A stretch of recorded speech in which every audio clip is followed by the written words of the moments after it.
अस्सलाम वालेकुम दोस्तों, 24 मार्च 2024 और शाहिद भाई के पास हम मौजूद हैं और इनसे तो अक्सर इंटरव्यू लेते हैं। जैसे कि मैं आपको बोलता रहता हूँ, इनके अपने खेतों से सब्जियाँ आती है। तो ये खड़े हैं शाहिद भाई। शाहिद भाई, क्या हाल है आपका?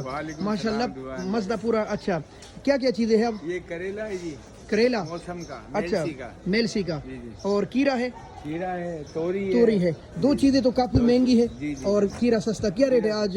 ये 1250 रुपए का, 1300 रुपए का सारी। ये आज भी दड़ी 1250-1300, यानी कल से 100 रुपए लगभग थोड़ा सा डाउन है मार्केट। और तूरी 1200 की थी, आज 900 रुपए की। अच्छा, तूरी सस्ती हो गई। जैसा कि आप बोल रहे थे कि भाई 2-4 दिनों बाद रेट मंदा हो जाएगा। टेम्परेचर मेलसी में तेज हुआ है ना, तो थोड़ा सा माल नीचे। हाँ जी बिल्कुल। तो 900 गाजी खान वाली भी तोरी जो है ना शुरू हो गई है। अच्छा, इस वजह से मार्केट थोड़ा सा मंदा है तूरी का। करेला उसी रेटों में है, 1200, 1300, 1400। और खीरा ना रमजान की वजह से मंदा है, होटल बंद है। खीरा 1400 रुपए, सलाद नहीं खाता, मन भी है 1200 1200 से लेकर 1400 रुपए।